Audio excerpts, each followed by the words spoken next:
Bem-vindos à lição da Escola Bíblica Dominical da Igreja Evangélica Batista da Figueira da Foz.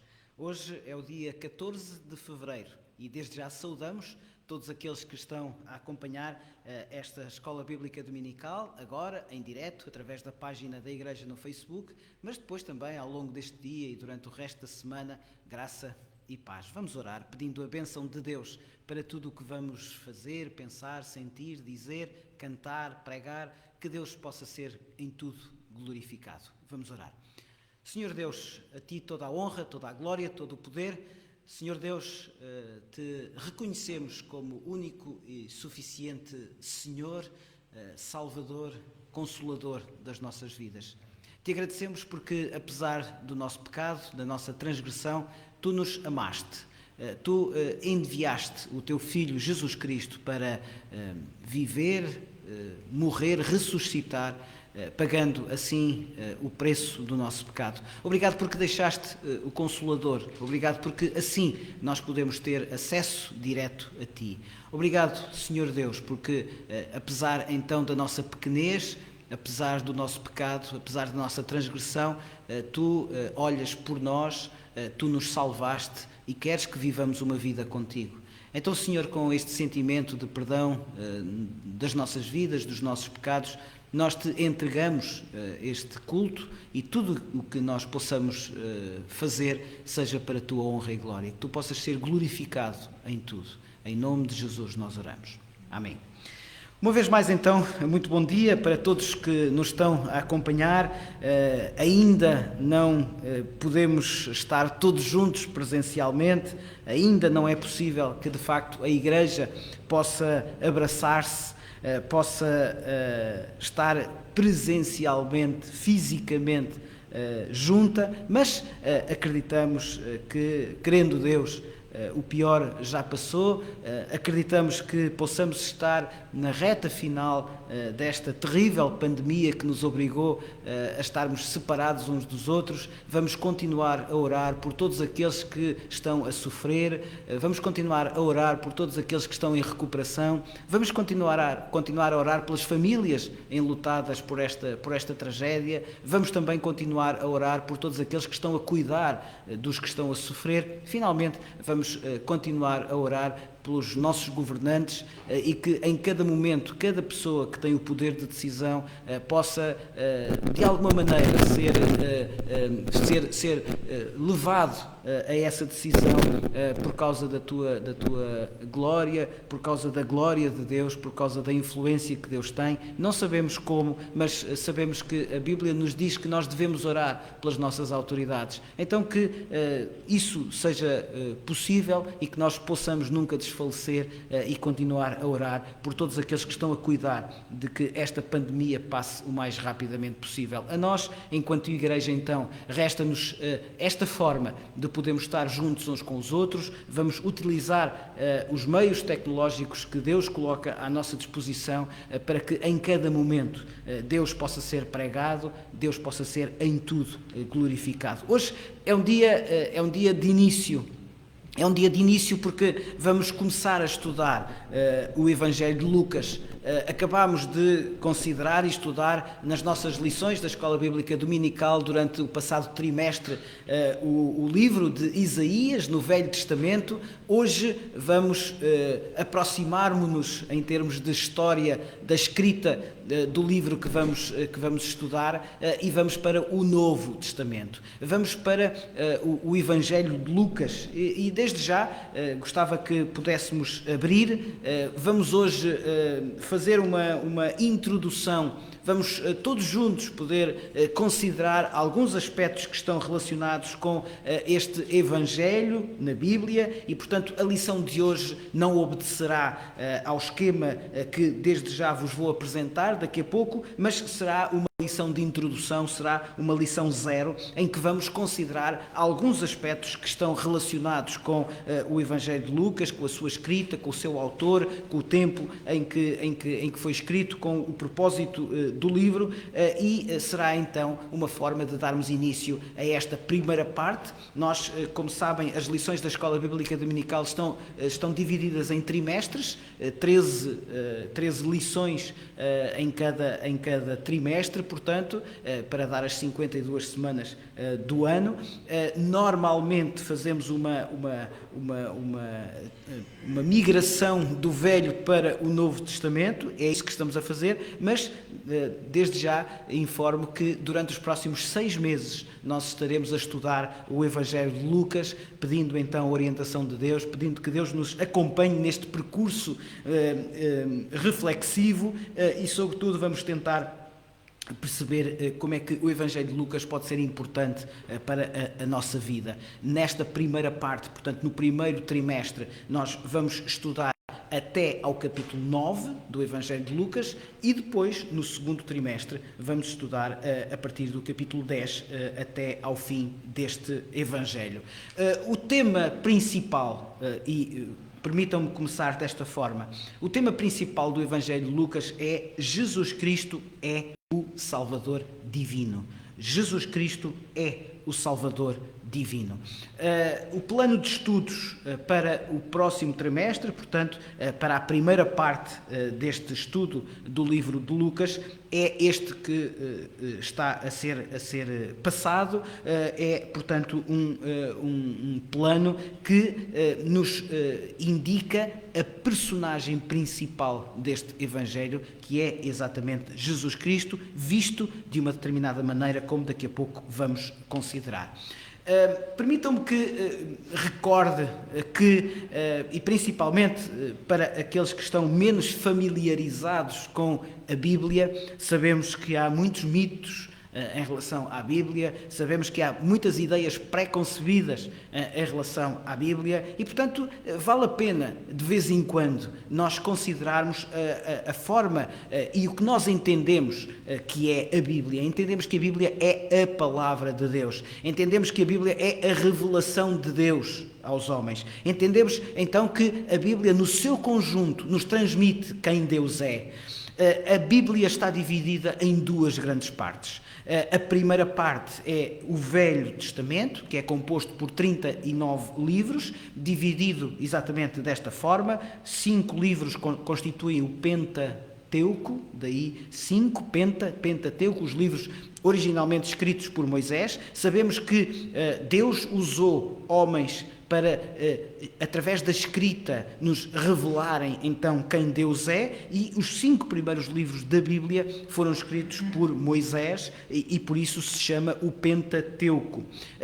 O Velho Testamento está dividido então num outro grupo, está dividido em 4 grandes grupos. O primeiro, o Pentateuco, o segundo é o conjunto dos livros históricos, que são 12. Josué, Juízes, Ruth, 1 e 2 Samuel, 1 e 2 Reis, 1 e 2 Crónicas, Esdras, Neemias e Ester. São os 12 livros históricos. Sabemos que a cronologia da escrita dos livros da Bíblia não é necessariamente aquela. Os livros foram escritos ao longo do tempo, não obedecendo necessariamente àquela ordem. Esta é a forma como nós podemos, como numa biblioteca, como nós podemos organizar os livros do Velho Testamento. O terceiro grande grupo dos livros do Velho Testamento é o grupo dos livros poéticos. Todos nós gostamos certamente de ler salmos, todos nós gostamos de ler provérbios, até em algumas passagens, muito particularmente o Cântico dos Cânticos, como Jó, como Eclesiastes. No seu conjunto, então, estes 5 livros formam aquilo que chamamos os livros poéticos. São livros de poesia, sobretudo. Não quer dizer que não contenham doutrina, não quer dizer que não contenham aquilo que Deus quer da sua revelação para nós, mas são escritos de uma maneira poética. No caso de Jó, assemelha-se inclusivamente muito a uma peça de teatro.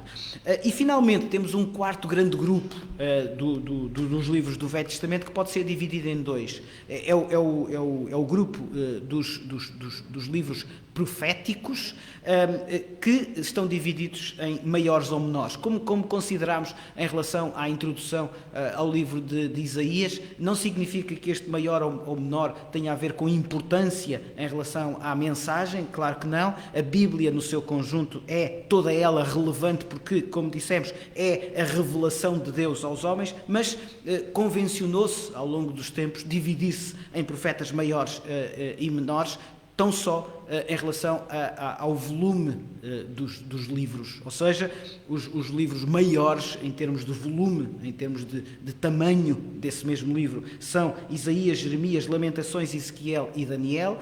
Os chamados profetas, ou os livros menores, são Oseias, Joel, Amós, Obadias, Jonas, Miqueias, Naum, Abacuque, Sofonias, Ageu, Zacarias e Malaquias. São, portanto, estes 12 que, com os 5 maiores, completam os 17. No seu conjunto, então, estão os 39 livros que desde o início a Igreja considerou como o cânon sagrado das Escrituras no que diz respeito ao Velho Testamento. No seu conjunto, então, estes livros formam aquilo que é o Velho Testamento, a velha aliança, o velho acordo de Deus com os homens.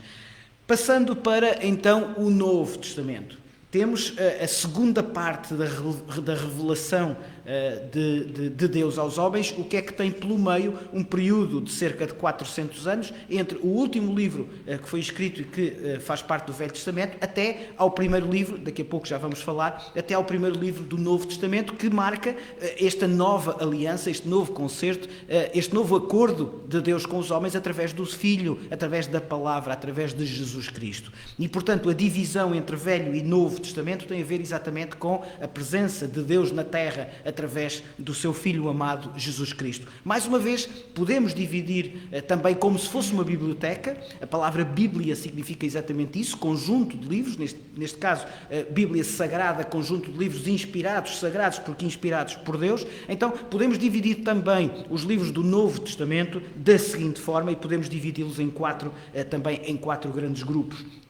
Os Evangelhos, nos quais Lucas está inserido. Portanto, o livro que vamos estudar nos próximos 6 meses faz parte, então, do grupo dos Evangelhos. Daqui a pouco já vamos considerar exatamente o que é que significa Evangelhos e vamos concentrar-nos, sobretudo, nos Evangelhos, mas por uma questão de introdução e porque, então, esta é a lição 0, vale a pena, então, penso eu, considerarmos estas questões. Então, os 4 primeiros livros do Novo Testamento são os Evangelhos, Mateus, Marcos, Lucas e João. Depois temos um livro histórico, que é o livro de Atos, tradicionalmente chamado de Atos dos Apóstolos, porque faz parte e conta, sobretudo, a história do início da Igreja, ou da Igreja do início, a Igreja que se formou pós a presença de Jesus Cristo na Terra, através, humanamente, fisicamente, dos apóstolos, e, portanto, por isso este livro é chamado tradicionalmente Atos dos Apóstolos, uma designação cada vez que vai sendo mais substituída por Atos do Espírito Santo. Na realidade, quem atuou foi o Espírito Santo através dos apóstolos, mas não é importante o título do livro. O que é importante é, de facto, o seu conteúdo, e não vamos ater-nos em grandes considerações sobre se é melhor ou pior falarmos em Atos dos Apóstolos ou Atos do Espírito Santo. É apenas um pormenor. O que interessa é, de facto, o seu conteúdo. O terceiro grande grupo dos livros da Bíblia é o grupo das epístolas, das cartas. E finalmente, e daqui a pouco já vou então considerar também esta questão, finalmente temos um outro livro que é o final do Novo Testamento, que é o livro da profecia, que é o livro do Apocalipse ou da Revelação. Estes 4 conjuntos de livros formam então o cânon sagrado das Escrituras no que diz respeito ao Novo Testamento. São os 27 livros. Eu sei que poderíamos considerar outras divisões em relação às epístolas. Por exemplo, se considerarem algumas tabelas, algumas vão dividir as epístolas, ou seja, as cartas, em relação ao seu autor. Cartas paulinas, ou de Paulo, cartas pedrinas, ou de Pedro, cartas joaninas, ou de João.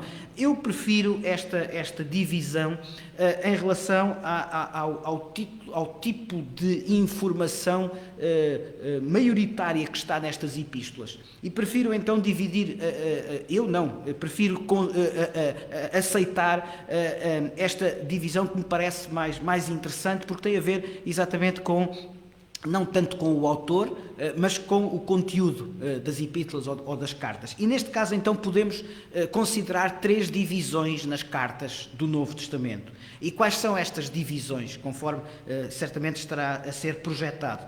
Nós temos no Novo Testamento cartas, sobretudo doutrinárias, que podemos considerar as cartas da doutrina. É verdade que todas elas, neste caso, são cartas escritas, obviamente inspiradas por Deus, mas pelo apóstolo Paulo, mas são as cartas então doutrinárias, sobretudo que apontam para a teologia, a sistematização da mensagem do Evangelho, da Boa Nova. Temos um segundo grande grupo que podemos chamar as cartas pastorais, ou seja, foram escritas, sobretudo tendo em conta que o destinatário primeiro daquelas cartas era um pastor, e como era necessário nos primeiros tempos, na igreja do início, fornecer indicações a como os pastores deviam atuar nas mais diversas áreas, não só nas áreas sociais da igreja, nas áreas que podemos considerar económicas ou do governo da igreja, nas áreas doutrinárias da igreja. Ou seja, era necessário dar corpo, criar uma espécie assim de um seminário para que os pastores, os novos pastores, pudessem perceber como atuar à medida que os problemas iam surgindo, porque a teologia agora era nova, a doutrina era nova, estamos num Novo Testamento e, portanto, era necessário que alguns destes pastores que não tinham, muitos deles não tinham estado com Jesus, a grande maioria já não tinha estado com Jesus, era, portanto, então, importante que lhes fosse passada esta informação de forma a que eles pudessem atuar da melhor forma possível em relação às suas comunidades. Muitas vezes estes pastores eram pastores itinerantes, não significa necessariamente que andavam sempre a circular, mas estavam durante algum tempo numa igreja, depois iam durante mais alguns anos para outra, e portanto era preciso dotá-los de informação.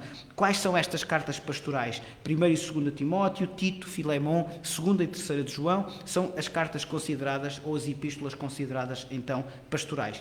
E, finalmente, temos aquelas cartas que são chamadas de católicas ou universal. Católico aqui não no sentido católico romano, mas católico no sentido de universal. E, portanto, quais é que são estas cartas universais? São as cartas, primeiro, uma carta que não se sabe quem é o autor material, quem é o autor humano da carta, que é aos Hebreus. Temos depois Tiago, 1º e 2º Pedro, 1º de João e Judas. São cartas universais. Porquê? Porque não foram necessariamente endereçadas nem a uma comunidade específica, nem a uma pessoa específica. Não são cartas, sobretudo, doutrinárias e, sobretudo, dirigidas a uma comunidade ou a um conjunto de comunidades. Quando falamos, por exemplo, aos Gálatas, a província era da Galácia e, portanto, não havia uma igreja necessariamente, mesmo quando falamos em Efésios ou Filipenses, não significa necessariamente que esta carta tivesse sido só dirigida à cidade de Éfeso ou à cidade de Filipos, ou até numa cidade, a uma só comunidade. Por exemplo, aos romanos, é cada vez mais evidente que em Roma havia várias igrejas, várias comunidades cristãs, e, portanto, quando Paulo escreveu aos romanos, provavelmente estaria a falar a várias comunidades que existiriam na cidade de Roma e, portanto, estas cartas universais não estão nesta categoria nem de terem sido escritas a uma localidade ou a um conjunto de localidades, a igrejas, a comunidades nessa localidade ou conjunto de localidades, nem a uma pessoa, um pastor. E, portanto, são cartas cuja aplicação imediata pode ser, é universal a todas as comunidades cristãs que estavam a surgir, estavam a multiplicar-se e estavam a crescer. E, portanto, no seu conjunto, este grupo de cartas, que é, de facto, em termos de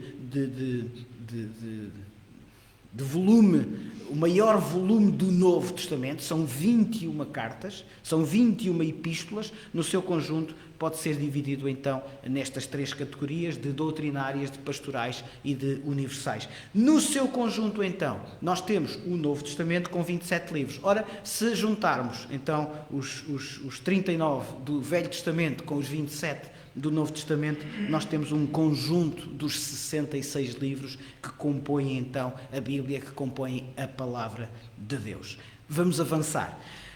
O quadro seguinte que preparei para que fosse mais fácil nós entendermos então o livro que vamos estudar a partir de hoje e que estamos a começar a estudar, que é o Evangelho de Lucas, insere-se então no Novo Testamento e dentro do Novo Testamento insere-se no primeiro conjunto de livros do Novo Testamento, que é o conjunto dos Evangelhos. Ora, a palavra Evangelhos vem de Evangelho, que por sua vez significa Boa Nova. E o que é que significa então, o que é a Boa Nova? A Boa Nova é Deus connosco. A Boa Nova é a Palavra connosco. A Boa Nova é então Jesus Cristo, cumprindo aquilo que Deus tinha determinado de enviar o seu Filho para nos proporcionar a salvação, para nos proporcionar então esta relação direta com o Pai. Estes evangelhos são 4. E quais são então os 4 evangelhos, conforme está ali referido naquela barra horizontal? Os evangelhos então são 4 e são Mateus, Marcos, Lucas e João. A primeira pergunta que se coloca muitas vezes é a seguinte: para que 4 evangelhos? Para falar acerca da presença da vida de Jesus Cristo entre nós. Porquê 4? Daqui a pouco já vamos responder a esta questão. Uma outra questão é que estes 4 evangelhos abordam então de maneira diferente quem foi Jesus Cristo e revelam uma análise diferente desse mesmo fenómeno, desse mesmo acontecimento que foi a presença física de Deus aqui na Terra. E normalmente quando olhamos para estes evangelhos, vamos perceber que há uma diferença entre 3 e 1. Ou seja, há 3 evangelhos que são mais ou menos semelhantes na sua estrutura e há um deles que se afasta desta mesma estrutura. E qual é essa grande diferença e porque é que normalmente então são considerados os evangelhos de Mateus, Marcos e Lucas como tendo esta estrutura semelhante e portanto chamando-se sinóticos, ou seja, com uma mesma ótica, já vamos ver como, na sua estrutura, e porque é que se considera João não sinótico, portanto um evangelho que segue uma estrutura diferente. Quais são então as razões para considerarmos que Mateus, Marcos e Lucas, e portanto Lucas é um destes evangelhos, e por isso é que estamos a falar desta forma, porque é que podemos considerar então como sinóticos Mateus, Marcos e Lucas? Está explicado no quadro e tentei sintetizar a informação de forma que possa ser claramente perceptível e não enfadonha. Então, vou procurar o mais rapidamente possível explicar ou relembrar porque Mateus, Marcos e Lucas, e portanto Lucas, o evangelho que vamos estudar, e penso que será importante ao longo das próximas 13 semanas nós relembrarmos algumas destas ideias, porque é que Lucas, com Mateus e Marcos, é um evangelho considerado sinótico, porque os 3 tem então as seguintes características comuns. Por exemplo, tem um início muito semelhante. Iniciam Mateus e Lucas com a genealogia terrena de Jesus e o seu nascimento.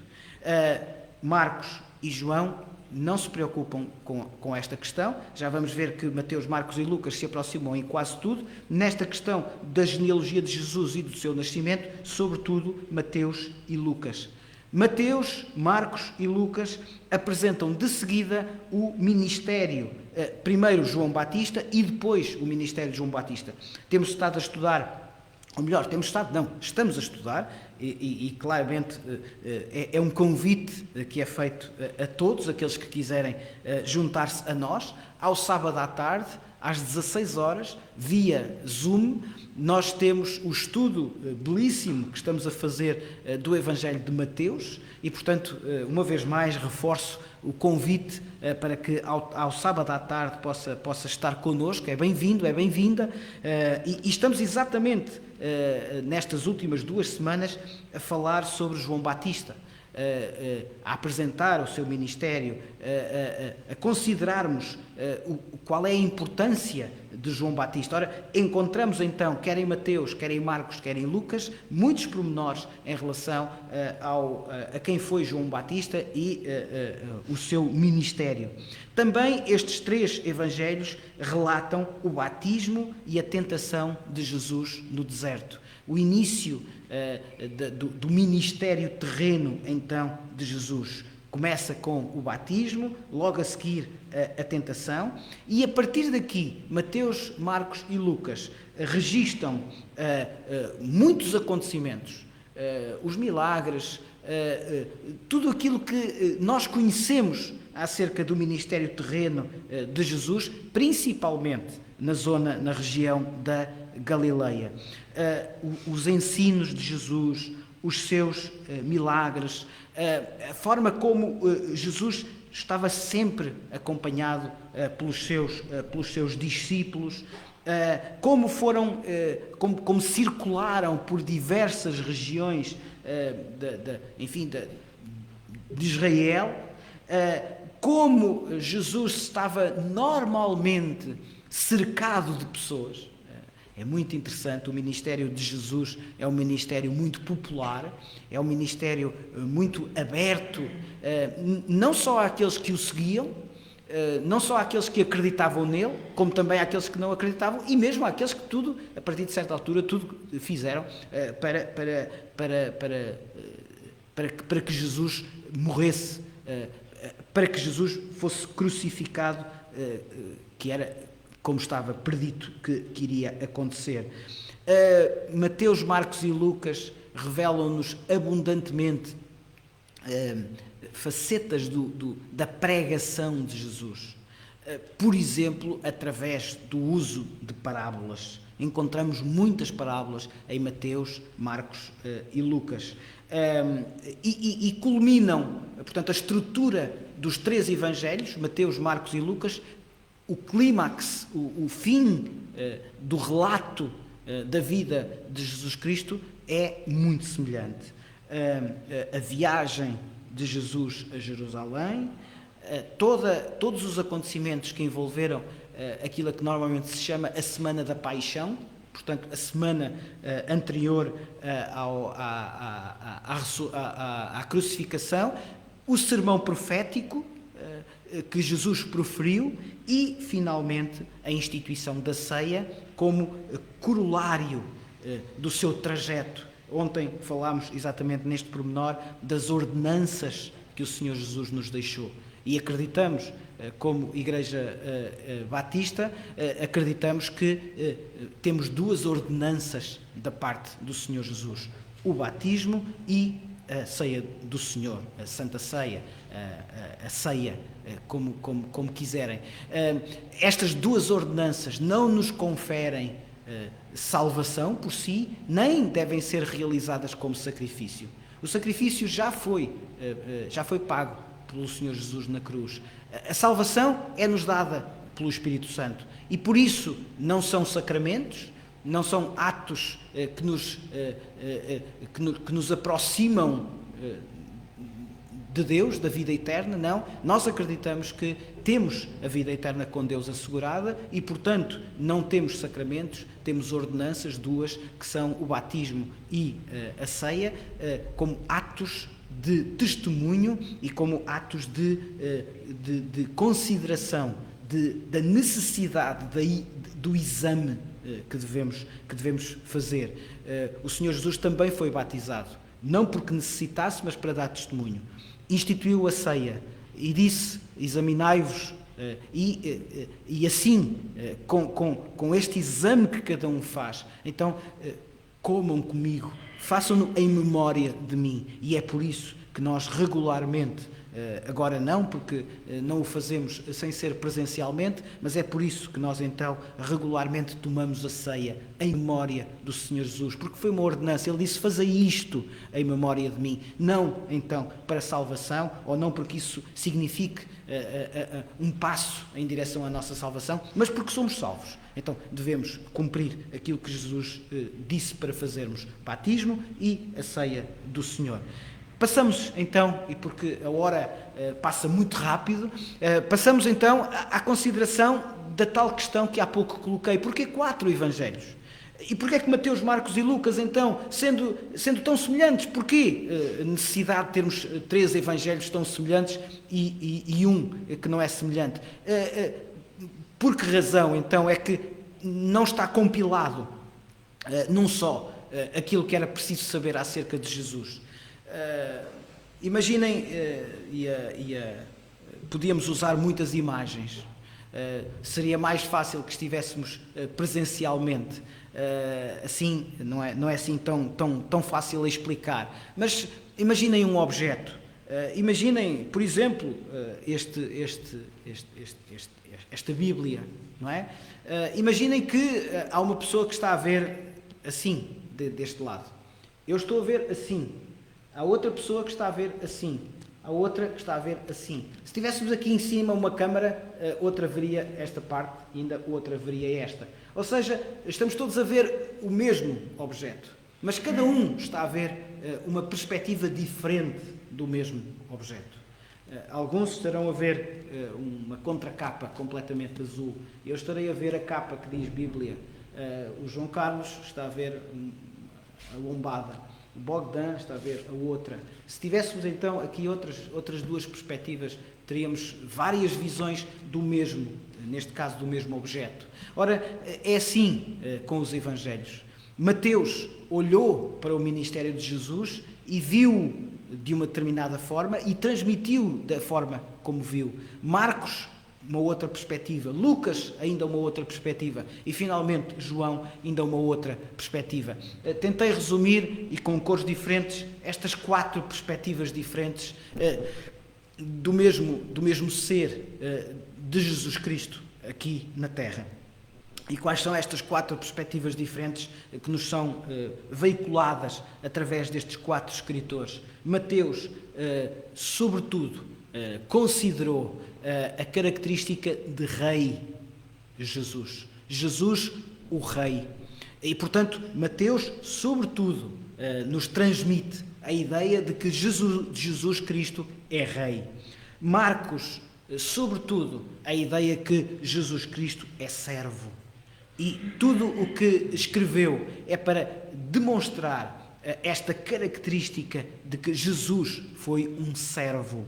Lucas, como vamos ver, sobretudo a característica de que Jesus é o Filho do Homem. O Filho do Homem é uma expressão que em Jesus adquire todo o significado. É verdade que no Velho Testamento algumas vezes esta expressão foi utilizada para alguns profetas do Velho Testamento, mas já agora, se me puderem acompanhar, Daniel, vamos ao livro de Daniel, então vamos ao Velho Testamento.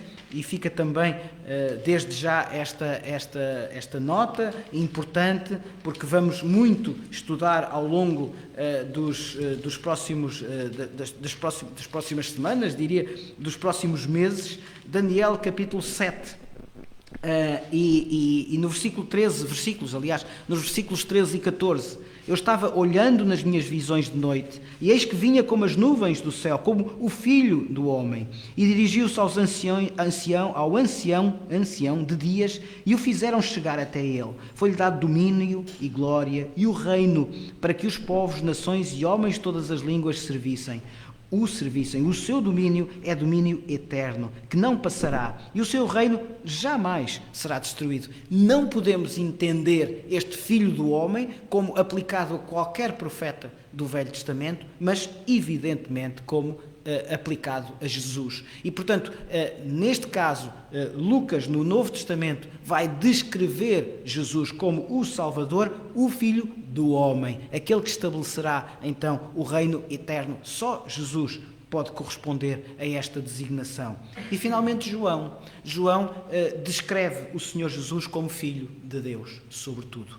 E, portanto, estas 4 perspectivas não se anulam, não se contradizem, completam-se.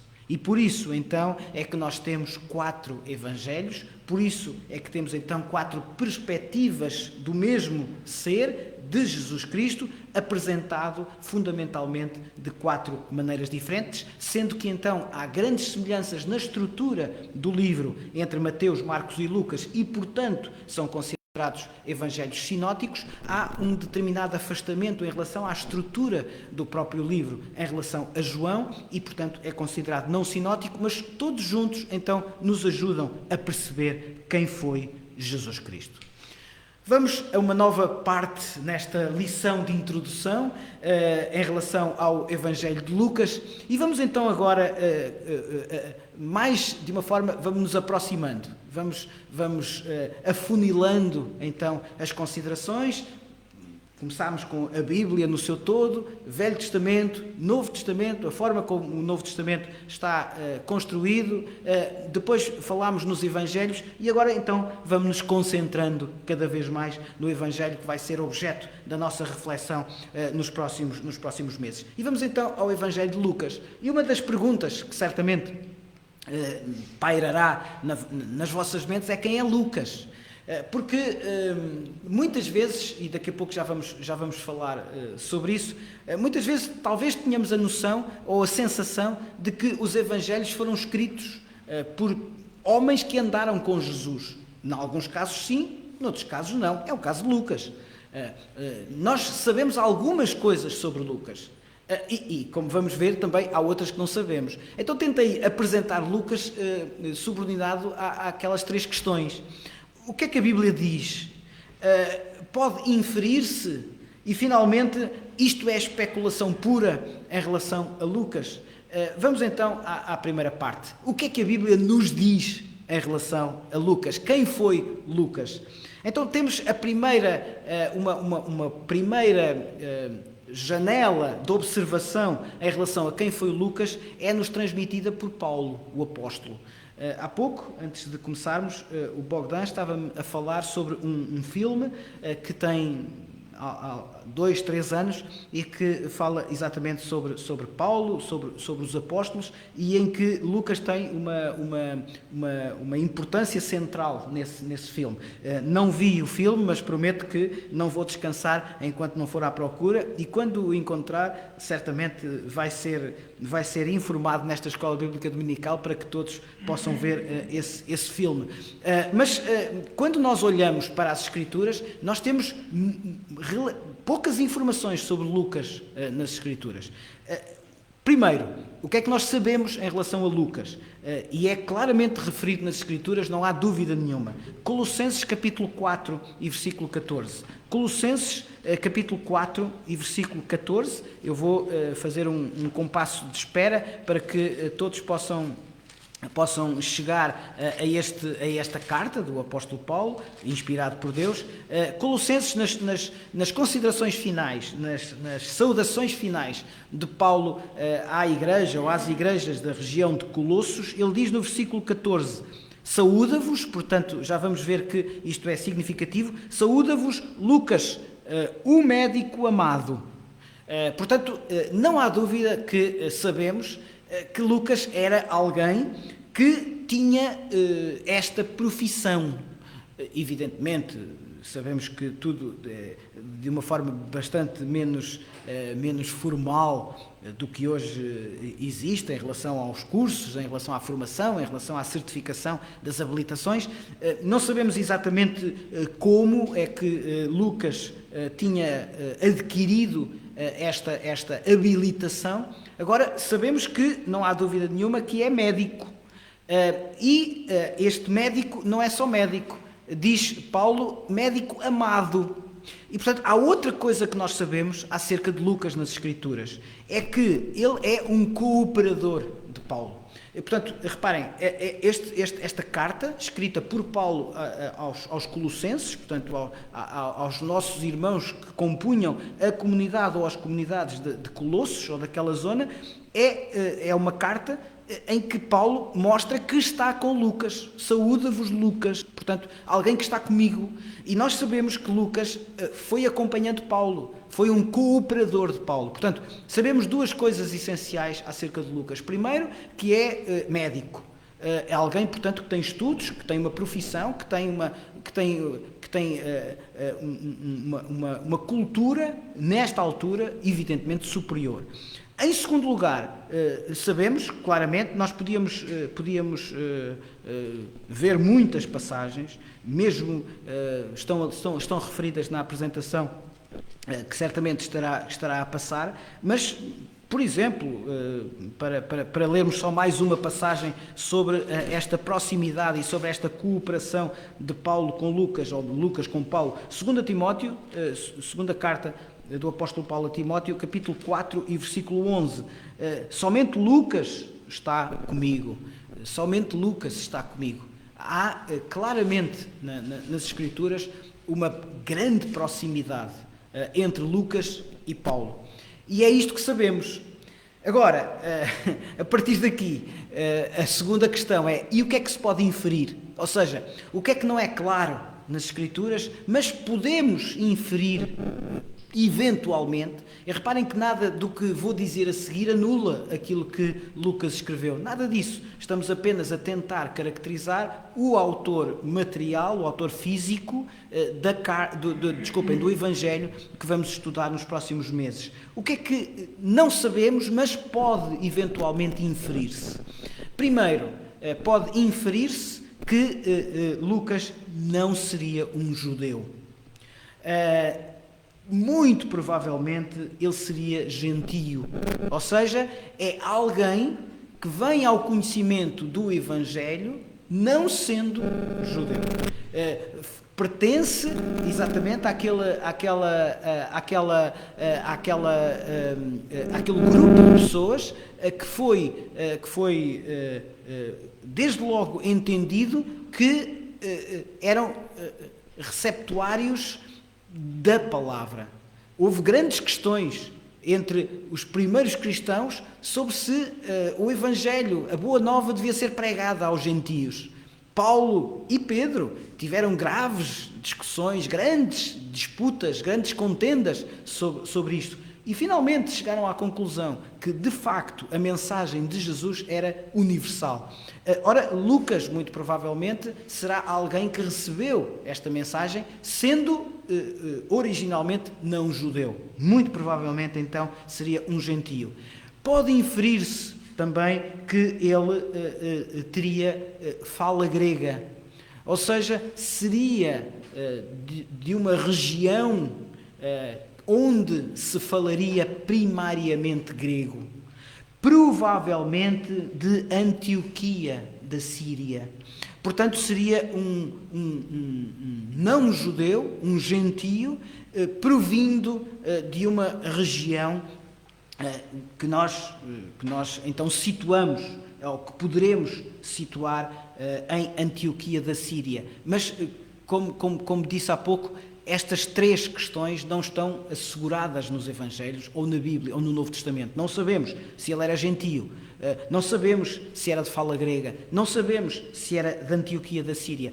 E também não sabemos se, eventualmente, pelo menos durante algum tempo, ele terá vivido em Filipos.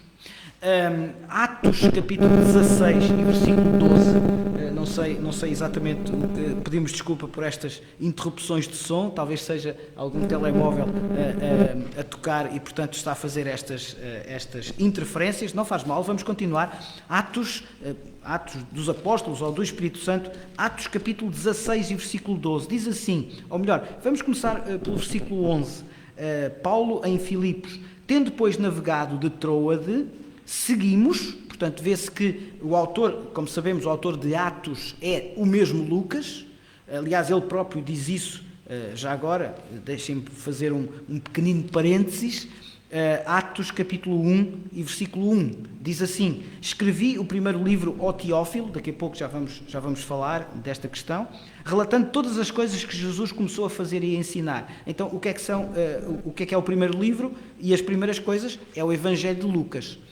Atos é a sequência. Aliás, como vamos daqui a pouco também considerar, o intervalo de escrita entre Lucas e Atos não deve ter sido mais do que 2 anos, no máximo. Portanto, Lucas escreveu o seu Evangelho e logo a seguir completou a informação com o livro de Atos. Então, diz ele que seguimos... Portanto, mostra que Lucas viajava com Paulo. Tendo depois Atos capítulo 16 e versículo 11, tendo depois navegado de Troade, seguimos em diretura a Samotrácio, ou a direitura, ou em direção, no dia seguinte a Neápolis e dali Filipos, cidade de Macedónia, primeira do distrito e colónia. Vê-se sempre em Lucas esta grande preocupação em descrever os locais, as pessoas, as situações. Lucas é um historiador, é um escritor que coloca uma boa quantidade de informação, de descrição de tudo o que escreve, uma grande preocupação pelo rigor em relação àquilo que escreve, e depois diz, nesta cidade permanecemos alguns dias. Ora, há quem pense que esta permanência em Filipos significa que seria a casa de Lucas. E, portanto, Paulo e a sua comitiva, com Lucas, aproveitaram esta residência de Lucas em Filipos para permanecer aí alguns dias. Não sabemos. De facto, são aspectos que se pode inferir, mas não temos a confirmação.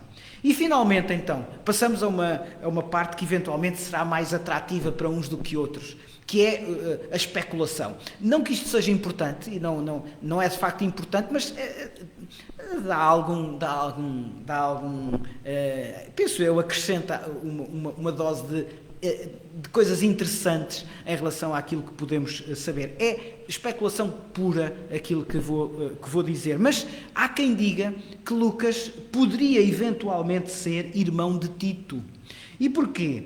Porque há 2 passagens na Bíblia que no seu original, mais até do que na tradução em português, mas que no seu original parecem estar construídas de forma, parecem estar escritas de forma que aponta para que Lucas e Tito tinham uma relação de irmandade, ou seja, seriam irmãos. Vamos ler 2 aos Coríntios, capítulo 8, e vamos demorar muito pouco tempo aqui, porque é especulação, mas não quer dizer que não seja interessante também considerarmos estes pormenores. 2 aos Coríntios, penso eu que é interessante, 2 aos Coríntios, capítulo 8 e versículo 18, diz assim o texto bíblico, e com ele enviámos um irmão cujo louvor no Evangelho está espalhado por todas as igrejas. Enviámos o irmão. Há autores, há teólogos, há historiadores que consideram que provavelmente então com Tito viajou Lucas, e neste caso então o irmão seria o irmão carnal, seria então Lucas. Mais à frente, ainda em 2 aos Coríntios, capítulo 12 e versículo 18, diz assim o texto bíblico: roguei a Tito e enviei com ele outro irmão, ou um irmão. Mais uma vez, há quem diga então que Lucas e Tito poderiam ser irmãos, e isso explica então alguma proximidade de Lucas com Paulo. Mas há uma teoria ainda mais rebuscada, que diz que provavelmente Lucas teria sido originalmente um escravo. E um escravo de quem? Exatamente escravo de Teófilo, que, reconhecendo neste seu escravo capacidades e qualidades intelectuais acima da média, o teria enviado para estudar medicina exatamente numa das melhores universidades da época, que era a Universidade de Tarso. Ora, Tarso, Paulo de Tarso. E daí, então, por causa desta libertação através dos estudos, Lucas ter-se-ia tornado então médico porque estudou na Universidade de Tarso. Em Tarso terá conhecido então Paulo, e daí a sua proximidade, a sua relação de grande companheirismo, daí portanto este amor que Paulo nutria por Lucas, o médico amado, explicado então por esta forma, desta forma. Portanto, posto isto e para completar este slide, o que é que sabemos de Lucas? Sabemos que ele era médico e que foi companheiro de Paulo. O que é que pode inferir-se, eventualmente, com algum grau de certeza? Que era gentio, que falaria grego e, eventualmente, então, que pelo menos durante algum tempo ele teria vivido em Filipos.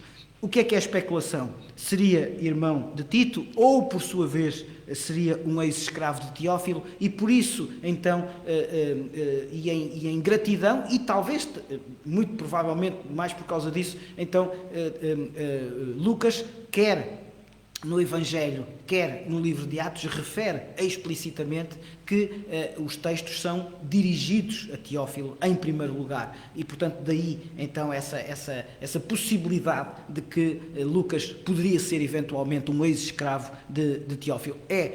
Como vos digo, especulação pura. Também não sabemos onde é que Lucas viveria permanentemente quando não estava com o apóstolo Paulo. Há quem diga que é quase certo que, pelo menos a partir de certa fase da sua vida, Lucas teria vivido em Roma.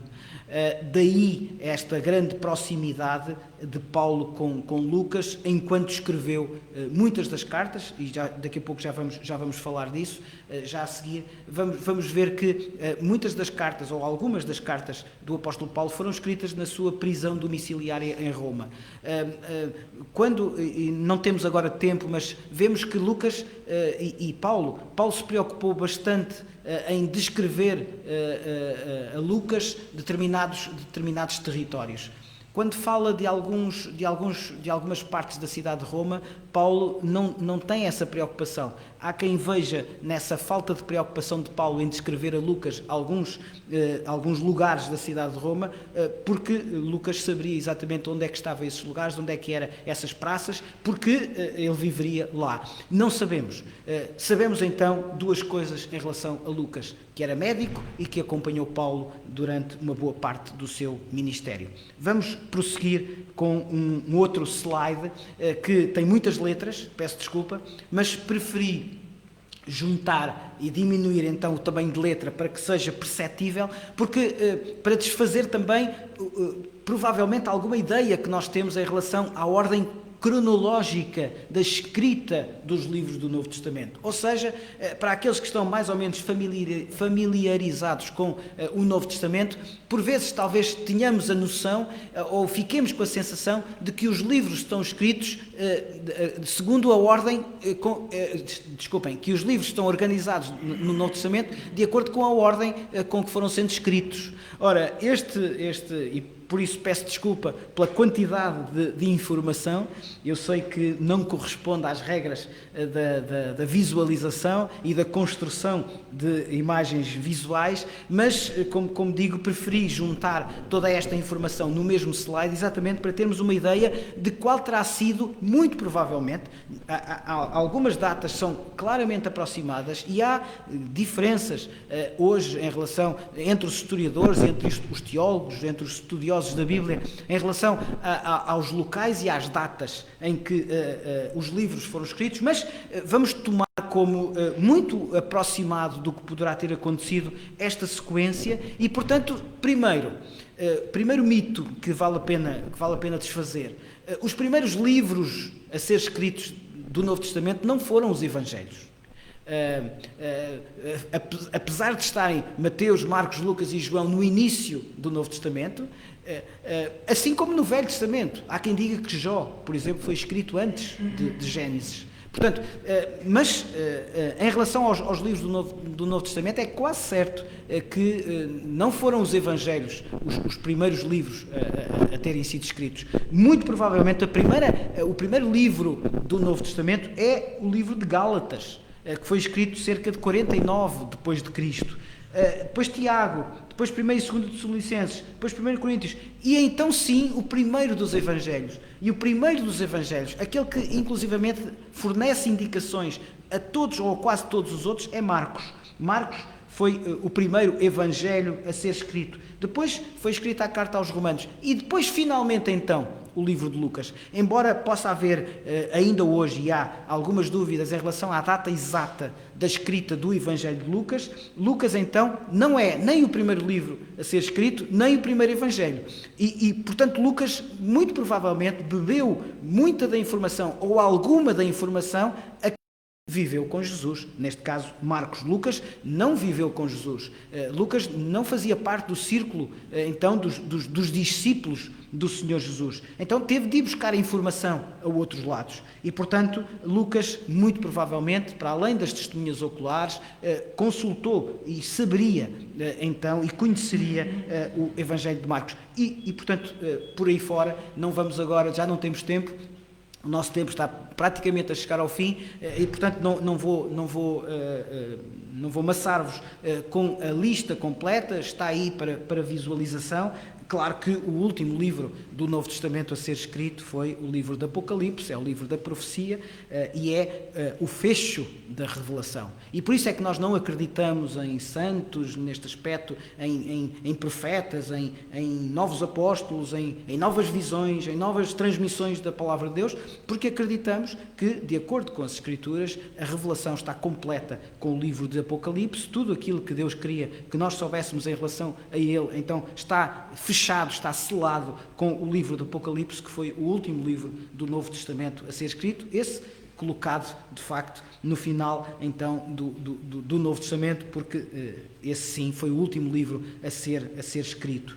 Vamos então, e para terminar, vamos então aos principais temas. Vou ser bastante telegráfico, mas ao longo das próximas 26 semanas, vamos estar à volta destas 5 bases doutrinárias do Evangelho de Lucas.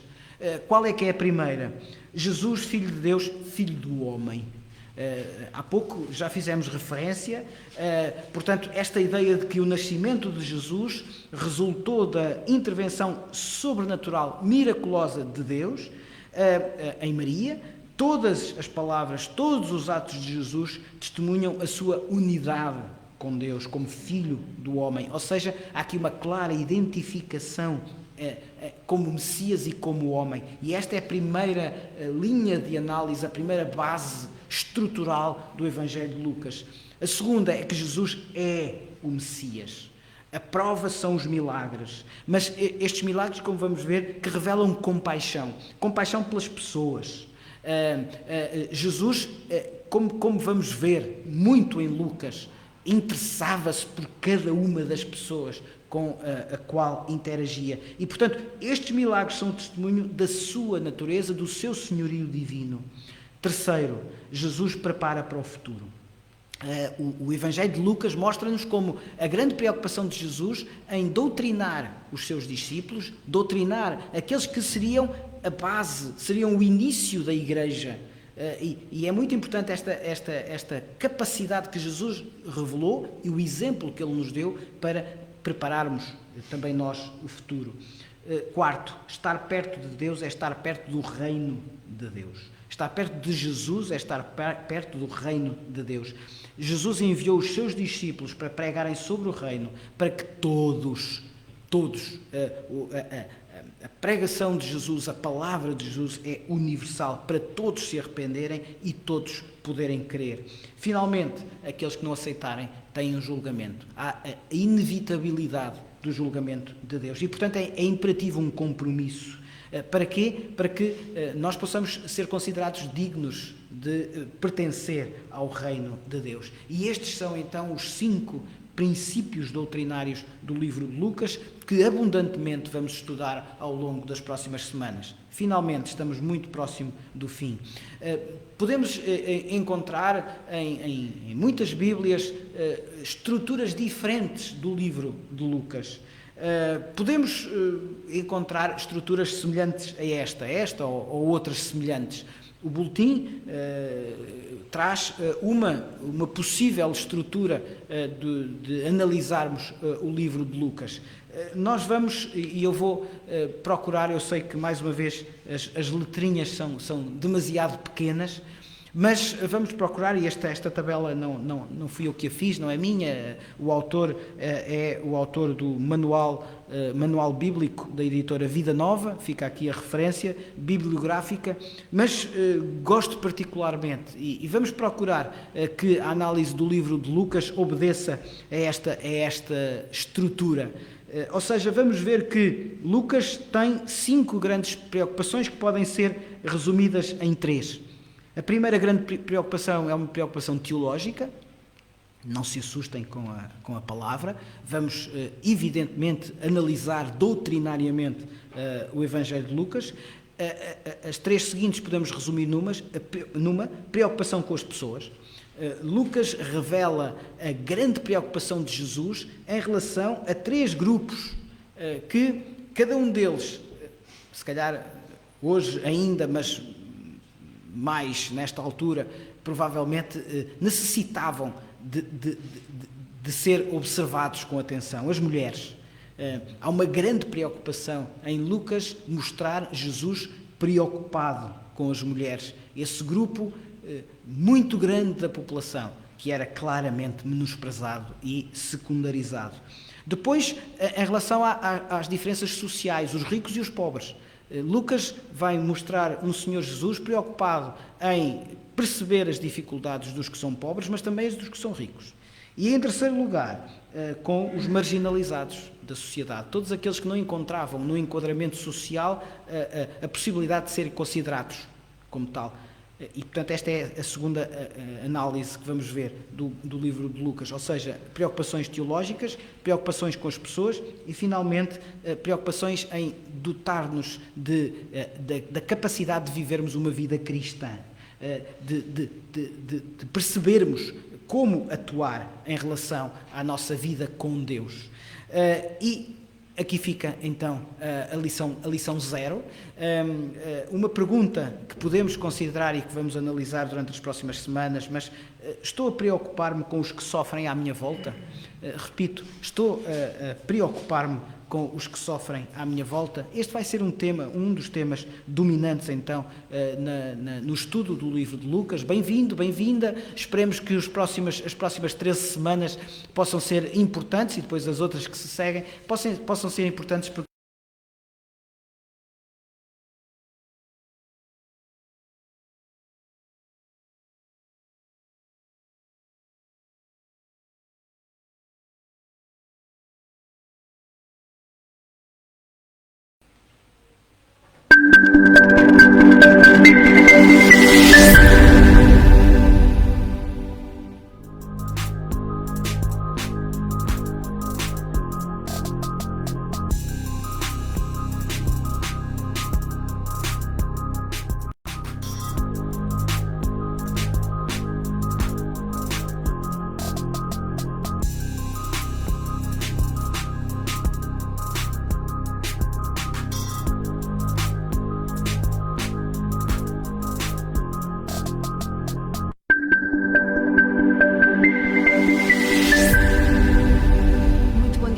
vamos dar continuidade ao nosso culto e nós vamos começar por cantar.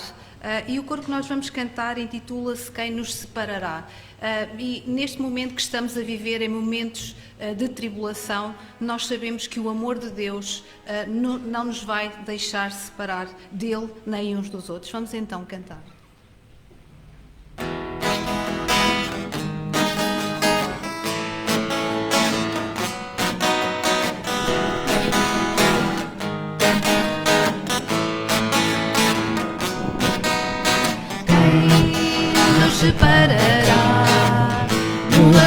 de Cristo, quem nos afastará do amor do nosso Deus? Nem tribulação ou angústia, perigo, fome ou nudez, nos poderão separar do seu amor. Quem nos separará do amor de Cristo? Quem nos afastará do amor do nosso Deus? Nem altura nem profundidade ou qualquer outra criatura nos poderá separar do seu amor. Em Cristo somos mais que vencedores. Em Cristo somos mais que ganhadores. Nem a vida nem a morte poderá separar-nos do amor de Deus em Cristo Jesus.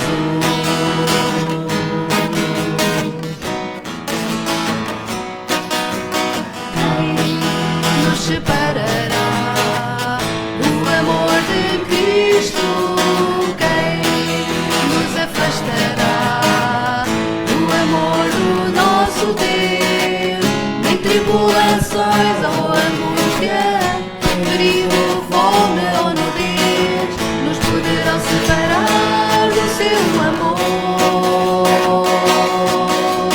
Quem nos separará do amor de Cristo?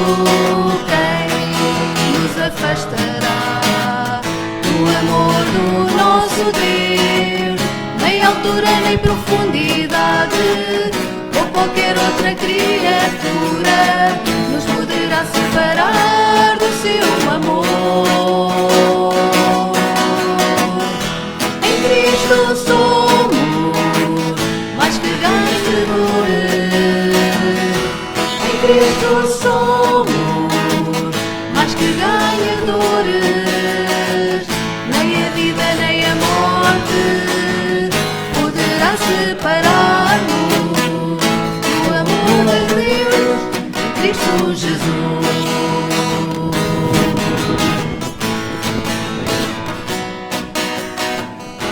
Em Cristo somos mais que vencedores. Em Cristo somos mais que ganhadores.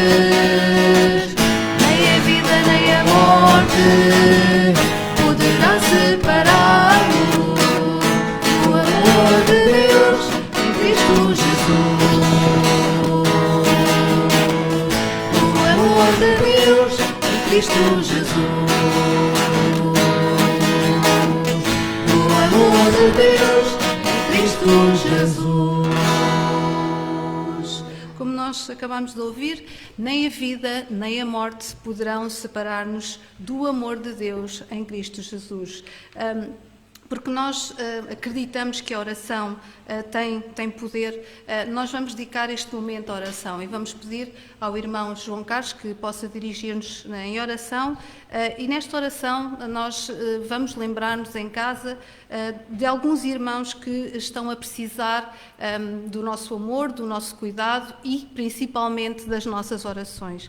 Lembramos o nosso irmão Tavares, que esta semana teve uma urgência hospitalar, vamos orar por ele. Também a nossa irmã Odete Costa continua a precisar das nossas orações, o Cal no Brasil, o João Lino, a irmã Arminda e o Senhor Pascoal. São estes membros, estes amigos que precisam das nossas orações. Vamos estar com ele, vamos ligar, vamos apoiar e vamos amar estes nossos irmãos. Obrigado, Pai, porque temos o privilégio de vir aprender mais de Ti. Obrigado porque somos Teus filhos. Senhor, nós Te pedimos para que olhes por nós, para as nossas vidas, pelas vidas de quem nos está mais próximo. Olha pelas vidas de toda a humanidade, mas Te peço, Senhor, em especial pelos membros da Igreja e os nossos amigos que estão a passar dificuldades especiais especialmente dificuldades do ponto de vista de saúde, ser com eles, ser com a equipa de médicos, com os profissionais de saúde que os estão a acompanhar, para que possam, com um coração mais tranquilo, em paz, com muito mais força e fé em Ti, superar estes momentos. Senhor, ser com as nossas vidas, todos nós temos as nossas dificuldades.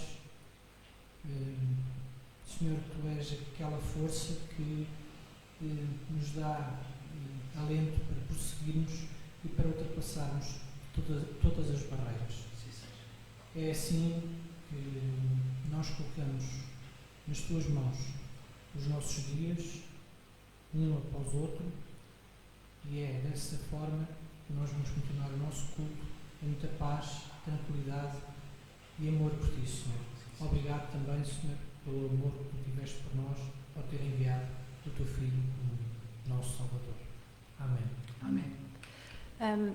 Eu vou pedir também ao nosso irmão Amaury que possa ler uma passagem que se encontra em Mateus, capítulo 25, dos versos 14 a 30. Eu pedia que as pessoas que estão em casa pudessem abrir as Bíblias, pudessem abrir as vossas aplicações e pudessem acompanhar-nos nesta leitura bíblica. Leiamos. Pois será como um homem que, ausentando-se do país, chamou os seus servos e lhe confiou os seus bens. A um deu 5 talentos, a outro 2 e a outro 1, a cada um segundo a sua própria capacidade. E então partiu. O que recebera 5 talentos saiu imediatamente a negociar com eles e ganhou outros 5. Do mesmo modo, o que recebera 2 ganhou outros 2, mas o que recebera 1 saiu, abriu uma cova e escondeu o dinheiro do seu senhor. Depois de muito tempo, voltou o senhor daqueles servos e ajustou conta com eles. Então, aproximando-se o que recebera 5 talentos, entregou outros 5, dizendo: Senhor, confiaste-me 5 talentos. E eis aqui outros 5 talentos que ganhei. Disse-lhe o Senhor: Muito bem, servo bom e fiel. Foste fiel no pouco, sobre muito te colocarei. Entra no gozo do teu Senhor. E aproximando-se também o que recebera 2 talentos, disse: Senhor, 2 talentos me confiaste, aqui tem outros 2 que ganhei. Disse-lhe o Senhor: Muito bem, servo bom e fiel, foste fiel no pouco, sobre o muito te colocarei, entra no gozo do teu Senhor. Chegando por fim, o que recebera 1 talento disse: Senhor, sabendo que és homem severo, que ceifas onde não semeaste e ajuntas onde não espalhaste, receoso escondi na terra o teu talento, aqui tem o que é teu. Respondeu-lhe, porém, o Senhor: servo mau e negligente, sabias que ceifo onde não semeei e ajunto onde não espalhei. Cumpria, portanto, que entregasse o meu dinheiro aos banqueiros, e eu, ao voltar, receberia com juros o que é meu. Tirai-lhe, pois, o talento e dai ao que tem 10, porque a todo o que tem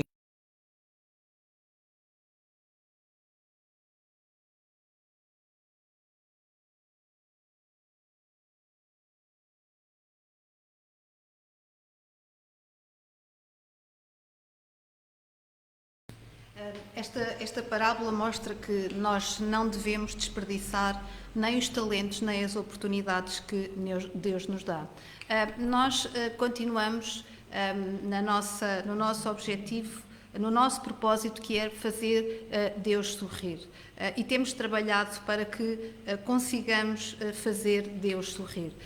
Hoje, da parte da tarde, nós iremos ter uma Assembleia Geral e nós pedimos a todos os irmãos, membros da nossa Igreja, que possam enviar um e-mail para o nosso endereço de e-mail, para que possamos enviar o convite para participar através do Videozoom. Portanto, pelas 16 horas, nós estaremos então em Assembleia Geral. Continuamos a estudar, como há pouco o Teo falou, durante a escola dominical, o livro de Mateus. e tem sido uma bênção estarmos juntos e explorar o livro de Mateus. Muitos são aqueles que nos têm realmente visitado. Continuamos também a estudar as lições da Escola Bíblica Dominical. Hoje vamos então iniciamos um novo projeto. As classes da Avó Madalena continuam a ser gravadas, por favor, visitem, deem a conhecer às crianças, aos vossos netos, sobrinhos, amigos, e também o boletim continua a ser realizado. Todos aqueles que quiserem ler o boletim em suporte digital poderão fazê-lo na nossa página de Facebook. Quem quiser receber em suporte papel, nós enviaremos através do correio, basta enviar-nos então a vossa direção. Como falámos, a página do Facebook tem sido o elo virtual de ligação, é assim que nós nos temos conectado e é muito bom perceber que membros, amigos espalhados ao longo do país e do mundo estão unidos a nós ao domingo de manhã. É muito importante para nós sabermos que a mensagem está realmente a chegar e que as pessoas continuam unidas em amor. Também no YouTube poderão visitar todas as gravações que são feitas e que os estudos que são publicados.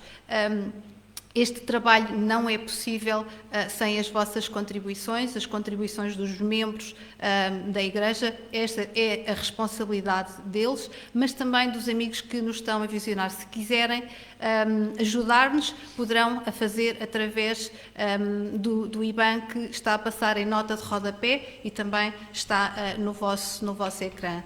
Nós hoje vamos também dedicar tempo ao louvor e vamos cantar, porque hoje é tempo de louvar a Deus. Até aqui nos tem ajudado o Senhor e acreditamos que Ele nos vai continuar a ajudar.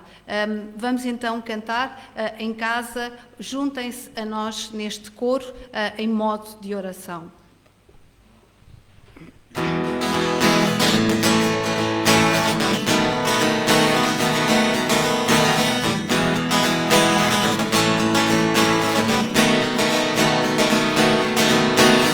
Hoje é tempo de louvar a Deus,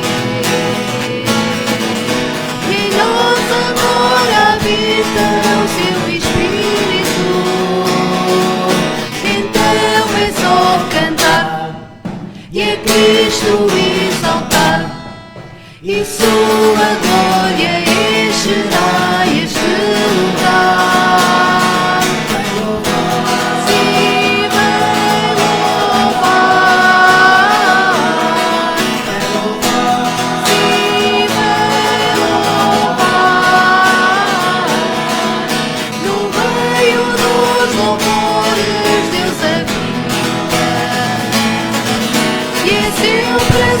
Cumprir o que nos diz,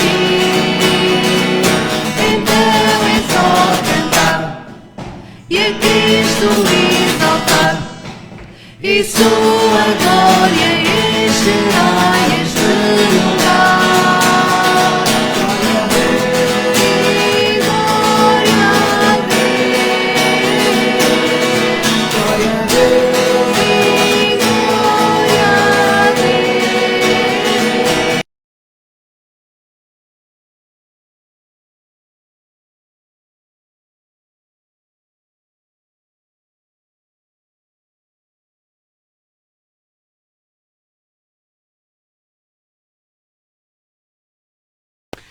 Vamos então prosseguir.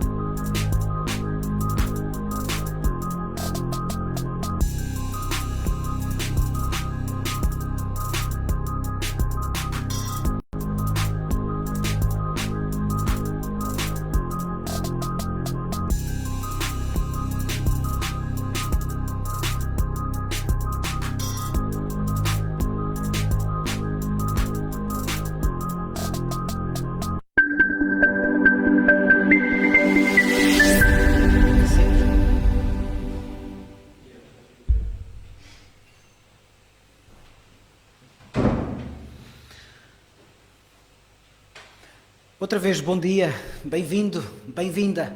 Reforço o apelo aos membros da Igreja Evangélica Batista da Figueira da Foz para que hoje, às 16 horas, todos juntos, possamos estar em Assembleia Geral. É a Assembleia Geral Ordinária da Igreja Evangélica Batista da Figueira da Foz, convocada no passado domingo. Hoje, então, é importante que os membros da Igreja possam estar presentes neste ministério, nesta reunião magna da Assembleia Geral, hoje às 16 horas. Por favor, até lá, façam-nos chegar por telefone, por e-mail, pessoalmente, o desejo de estarmos todos juntos para que assim seja possível tratarmos dos assuntos administrativos que são importantes à vida da nossa Igreja.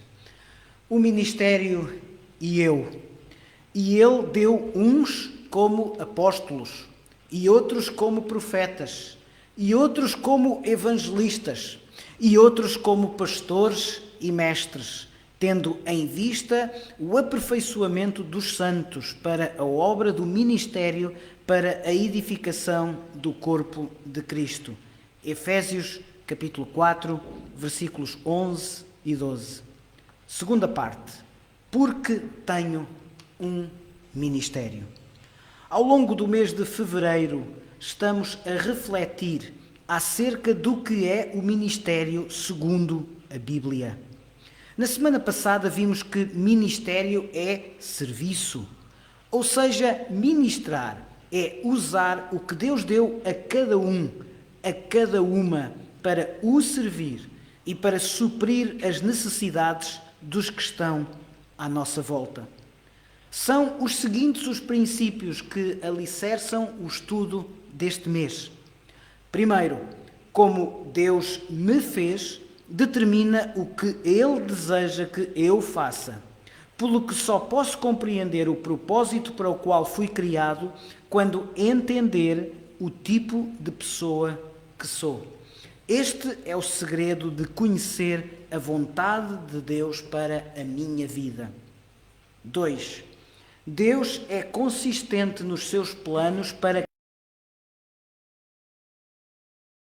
nos deu talentos, temperamento, dons espirituais e toda a sorte de experiências para não os usarmos. Só se os percebermos, podemos descobrir o ministério que Deus tem para cada um de nós. O caminho especial do serviço, do ministério como Deus quer. Durante este mês, procuraremos que individualmente, cada um, cada uma, possa descobrir as respectivas características pessoais para o ministério e se comprometa em dedicar e usar os dons e os talentos que Deus lhe deu para o servir através da Igreja. A Igreja Evangélica Batista da Figueira da Foz existe para trazer pessoas a Cristo e a filiação com a sua família, para as desenvolver na maturidade cristã, equipá-las para o seu ministério na Igreja e para a sua missão pessoal no mundo, para trazer glória ao nome de Deus. Os ministérios são adoração, ministério, evangelismo, comunhão e ensino. Assim que cada um, que cada uma se integre e sirva no ministério da Igreja que melhor corresponde à forma como Deus o fez, à forma como Deus a fez. Que assim seja. Pergunta: por que tenho um ministério? Por que tenho um ministério? 1. Porque Jesus me deu o privilégio de servir.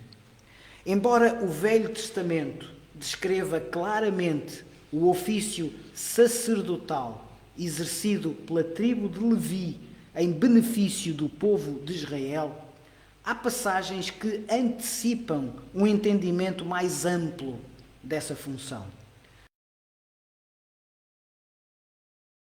5 e 6 lemos: Se diligentemente ouvirdes a minha voz e guardardes a minha aliança, Então sereis a minha propriedade particular entre todos os povos. Vós me sereis reino de sacerdotes e nação santa. Ainda no Velho Testamento, Isaías, capítulo 61 e versículo 6. Vós sereis chamados sacerdotes do Senhor e vos chamarão ministros do nosso Deus. No Novo Testamento, o conceito de sacerdócio, ministério, integra. A linha A. Jesus Cristo é o grande sumo sacerdote. Todas as funções do sacerdócio da antiga aliança concentram-se nele e são por ele transformadas. Ele é o único mediador entre Deus e os homens. 1 Timóteo capítulo 2 e versículo 5. Ele é o representante de Deus junto dos homens e o representante dos homens junto a Deus. Ele é, ao mesmo tempo, o sacerdote e o sacrifício. João, capítulo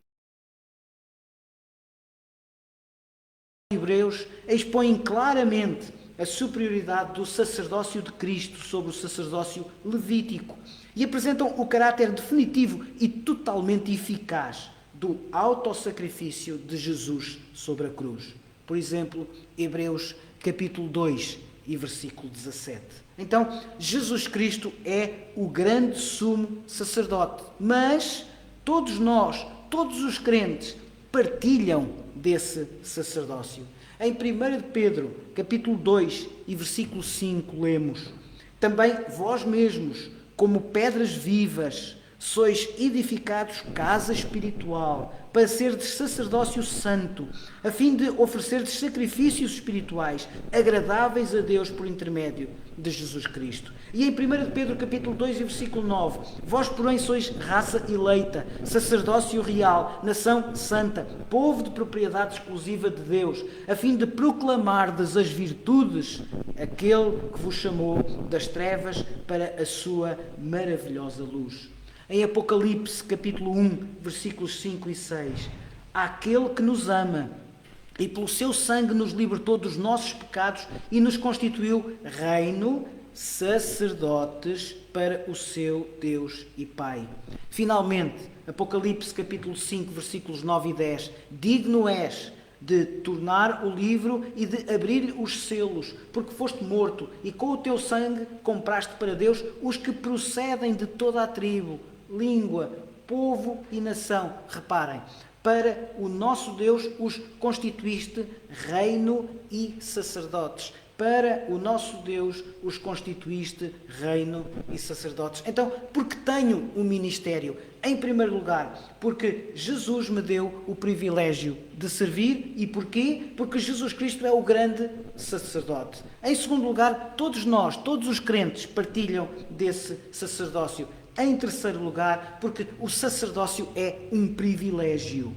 Fica claro, biblicamente, que o princípio do sacerdócio universal dos crentes sustenta o grande privilégio que temos como filhos de Deus. Cada cristão, cada um de nós é um sacerdote é um ministro.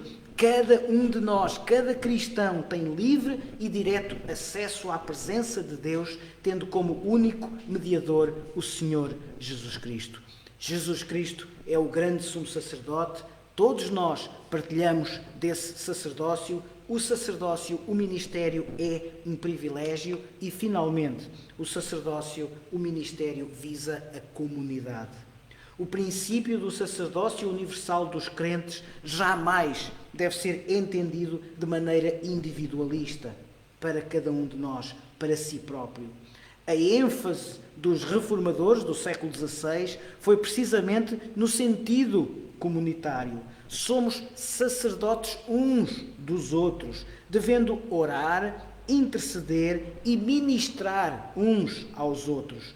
À luz do Novo Testamento, todo o cristão é um ministro, diáconos, como vimos, meias de serviço e de solidariedade. Porque tenho um ministério, porque Jesus me deu o privilégio de servir. Jesus é o grande sumo sacerdote, todos os crentes partilham desse sacerdócio. O sacerdócio, o ministério é um privilégio. O sacerdócio, o ministério visa a comunidade. Porque tenho um ministério, Em segundo lugar, porque é um princípio bíblico. 10 mandamentos do ministério. Primeiro, eu fui criado para o ministério. Efésios capítulo 2 e versículo 8 diz: porque somos feitura sua, criados em Cristo Jesus para as boas obras, as quais Deus antes preparou para que andássemos nelas. Eu fui criado para o ministério. Em segundo lugar, eu fui salvo para o ministério, que nos salvou e chamou, diz 1 Timóteo capítulo 1 e versículo 9, com uma santa vocação, não segundo as nossas obras, mas segundo o seu próprio propósito e a graça que nos foi dada em Cristo Jesus antes dos tempos eternos. Eu fui criado para o ministério, eu fui salvo para o ministério. Em terceiro lugar, eu fui chamado para o ministério. Gálatas capítulo 1 e versículo 15. Mas quando aprouve a Deus, que desde o ventre de minha mãe me separou e me chamou pela sua graça. Mas também Efésios capítulo 4 e versículo 1. Rogo-vos, pois eu, prisioneiro no Senhor, que andeis como é digno da vocação com que fostes chamados. E finalmente 1 Pedro 2, versículos 9 e 10 e 5. Mas vós sois a geração eleita, o sacerdócio real, a nação santa, o povo adquirido, para que anuncieis as grandezas daquele que vos chamou das trevas para a sua maravilhosa luz. Vós que outrora nem erais povo, e agora sois de Deus. Vós que não tinhais alcançado misericórdia, e agora a tendes alcançado. Vós também, quais pedras vivas, sois edificados como casa espiritual, para serdes sacerdócio santo, a fim de oferecerdes sacrifícios espirituais aceitáveis a Deus por Jesus Cristo. Eu fui criado para o ministério, eu fui salvo para o ministério, eu fui chamado para o ministério. Eu fui dotado para o ministério. Versículo 10. Conforme o dom que cada um recebeu, como bons dispenseiros da multiforme graça de Deus. Eu fui autorizado para o ministério. Mateus 28, 2 Coríntios 5. E aproximando-se Jesus, falou-lhes dizendo: foi-me dada toda a autoridade no céu e na terra. Portanto, ide, fazei discípulos de todas as nações. E sabemos o resto da passagem. Paulo, segundo aos Coríntios, de sorte que somos embaixadores por Cristo. Então, nós fomos criados para o ministério, nós fomos salvos para o ministério, nós fomos chamados para o ministério, nós fomos dotados para o ministério, nós fomos autorizados para o ministério, mas fomos também comissionados para o ministério. Mateus 20 e Colossenses 4. Assim como o Filho do Homem não veio para ser servido, mas para servir e para dar a sua vida em resgate de muitos. Cuida do ministério que recebeste no Senhor para o cumprires, diz Paulo aos Colossenses. Criado, salvo, chamado, dotado, autorizado, comissionado e, finalmente, nós fomos equipados para o ministério. Efésios capítulo 4, versículos 11 e 12 já lemos. E ele deu uns e outros e outros. Então, nós fomos equipados para o ministério. Mas fomos também entendidos, e o nosso ministério é entendido como necessário ao corpo de Cristo. Diz 1 aos Coríntios 12, 27, ora vós sois corpo de Cristo e individualmente seus membros. O nosso ministério é necessário. Mateus capítulo 9 diz: e percorria Jesus todas as cidades e aldeias, ensinando nas sinagogas, pregando o evangelho do reino e curando toda a sorte de doenças e enfermidades. Vendo ele as multidões, compadeceu-se delas, porque andavam desgarradas e errantes como ovelhas que não têm pastor. Então disse aos seus discípulos: na verdade a seara é grande, mas os trabalhadores são poucos. Rogai, pois, ao Senhor da seara que mande trabalhadores para a sua seara. E, finalmente, nós somos responsáveis pelo ministério. Romanos: assim, pois, cada um de nós dará conta de si mesmo a Deus. Romanos capítulo 14 e versículo 12. Mas Mateus 25, 14 a 30 é a parábola dos talentos que há pouco foi lida pelo irmão Amauri. Nós somos responsáveis pelo nosso ministério e, finalmente, nós seremos galardoados pelo nosso ministério. Colossenses capítulo 3, versículos 23 e 24, e tudo quanto fizerdes, fazei de coração como no Senhor, e não aos homens, sabendo que do Senhor recebereis recompensa e herança. Mateus 25, 23, disse-lhe o seu Senhor, muito bem, servo bom e fiel, sobre o pouco foste fiel, sobre muito te colocarei, entra no gozo do teu Senhor. Porque tenho o ministério, porque Jesus me deu o privilégio de servir. Jesus Cristo é o grande sumo sacerdote, todos nós partilhamos deste ministério. O ministério é um privilégio, o ministério visa a comunidade. E porquê que tenho um ministério? Porque é um princípio bíblico. Nós fomos criados, salvos, chamados, dotados, autorizados, comissionados, equipados. E, finalmente, o nosso ministério é necessário ao corpo de Cristo, somos responsáveis e seremos galardoados pelo seu ministério. Era uma vez um belo jardim, com maçãs, laranjas, peras, lindas flores, tudo era alegria no jardim, com exceção de uma árvore que estava profundamente triste, pois não sabia quem era, nem o que tinha de fazer. A macieira disse-lhe que era muito fácil fazer saborosas maçãs, por que não tentar? Não a escutes, disse-lhe a roseira, é melhor produzir rosas, não vês como elas são belas? E a árvore, confusa, cada vez mais desesperada, tentava tudo o que lhe sugeriam, porém, como não lograva ser como as demais, sentia-se cada vez mais frustrada. Um dia chegou ao jardim uma coruja que, ao ver o desespero da árvore confusa, exclamou: não te preocupes, o teu problema não é grave. Muitos seres sobre a terra o têm, mas é fácil resolver. Tão somente não dediques a tua vida a tentar ser como os outros acham que tens de ser. Sê tu mesma, conhece-te a ti própria, ouve a tua vocação, a tua missão nesta vida. Como assim? Ser eu mesma? Conhecer-me? Vocação? Missão? Perguntava-se a si mesma a árvore confusa, quando de repente uma doce voz ecoou no seu interior. Tu jamais darás maçãs, porque não és uma macieira. Nem irás florescer a cada primavera, porque não és uma roseira. Tu és um carvalho, e o teu destino é crescer forte e majestoso, o que te propiciará dar abrigo aos pássaros, sombra aos viajantes, beleza à paisagem. Essa é a tua vocação. A partir desse momento, a árvore confusa não se sentiu mais em confusão.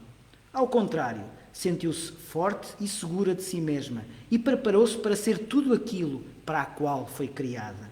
E continuou a crescer, e o jardim ficou completamente feliz. Graça e paz.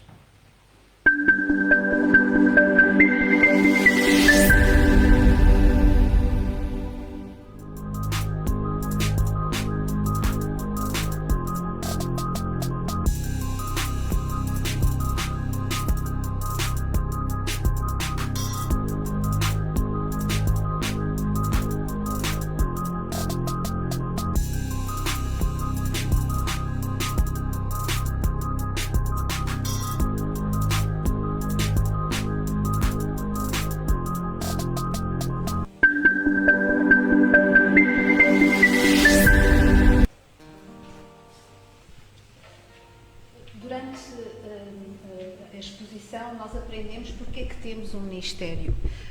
E nós temos um ministério porque Jesus nos deu esse privilégio e porque é um princípio bíblico. E por isso nós vamos cantar. Eu pedia que cada um aí em casa pudesse nos acompanhar neste coro. É um coro que aprendemos há cerca de 3 semanas e que fala da importância da Bíblia, da palavra que vem na Bíblia. Vamos então cantar.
letras preciosas, graça revelada, minha esperança e salvação.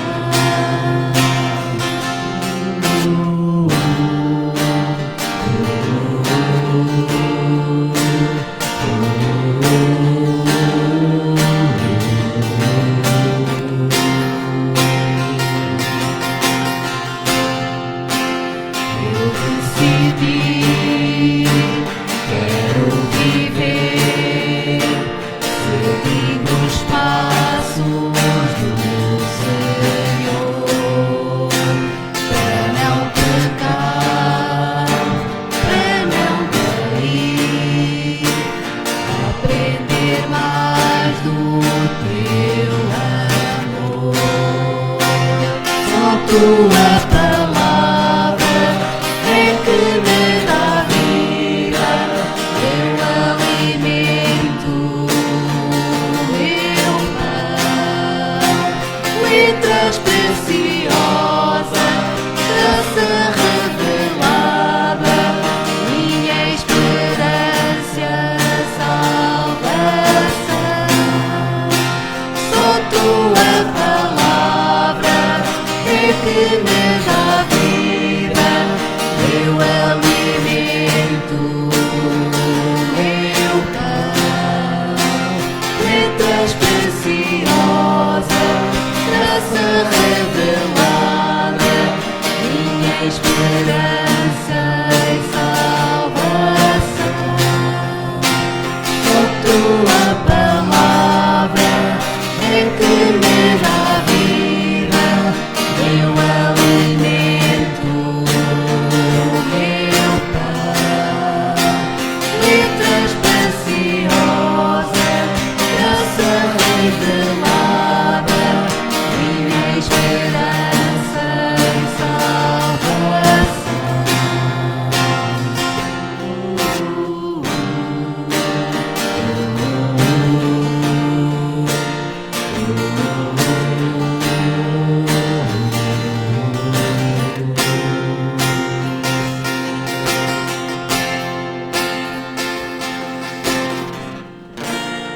Antes de terminar o nosso culto, nós vamos pedir ao irmão Amaury que nos possa despedir de uma palavra de oração. Senhor Deus e amado Pai, nós somos gratos ao Pai pela oportunidade, Senhor Deus, de estar aqui neste momento e poder, Senhor Deus, passar para os nossos irmãos a Tua palavra, Senhor. Pai eterno, como foi dito na nossa mensagem, na mensagem transmitida pelo irmão Theo, que nós possamos, Senhor Deus, estar te servindo, Pai, que nós possamos, Senhor Deus, estar tomando a posse dos talentos que o Senhor tem distribuído para cada um de nós, ó Pai, e fazê-los multiplicar, Senhor. Nesse momento também eu aproveito, ó Pai, para interceder pelos nossos irmãos que estão enfermos, ó Senhor, e peço a Ti, ó Pai, que esteja abençoando a semana de cada um. Obrigado, Senhor Deus, por tudo, em nome de Jesus. Amém. A Igreja Batista da Figueira da Foz deseja a todos um domingo abençoado e que no próximo domingo nós possamos estar todos juntos em oração e adoração. Graça e paz. Iniciada em 1976 na Figueira da Foz, a comunidade batista organizou-se em igreja 2 anos mais tarde. Acreditamos que a palavra de Deus nos desafia a viver com o desígnio de vencer o mundo, porque somos seus filhos, em Cristo, na graça e pela fé. Dele temos este mandamento, que quem ama a Deus, ame também a seu irmão. Ou seja, cremos que nascemos de novo para vencer, em amor, guardando mandamentos que não são pesados. Porque temos no nosso cansaço e opressão alívio de quem é manso e humilde de coração. E encontramos descanso para as nossas almas, porque o seu jugo é suave e o seu fardo é leve.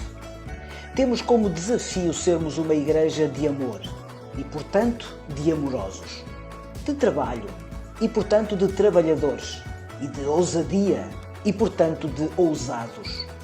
Com esta base estratégica e programática, podemos observar o que Deus faz, alicerce para cumprirmos a nossa missão: fazer Deus sorrir. Deus sorri quando o amamos acima de qualquer coisa, quando confiamos nele completamente, mesmo quando isso não faz sentido, quando lhe obedecemos incondicionalmente, quando o louvamos e damos graças continuamente, e também quando usamos as nossas habilidades. A Igreja Evangélica Batista da Figueira da Foz tem como objetivos prestar culto a Deus, segundo os ensinos das Sagradas Escrituras, instruir os seus membros na religião cristã evangélica e difundir o Evangelho de Cristo, estando organizada em departamentos: evangelismo, educação, administração e assistência, para melhor desempenhar as suas funções. Igreja Evangélica Batista da Figueira da Foz. Bem-vinda, bem-vindo!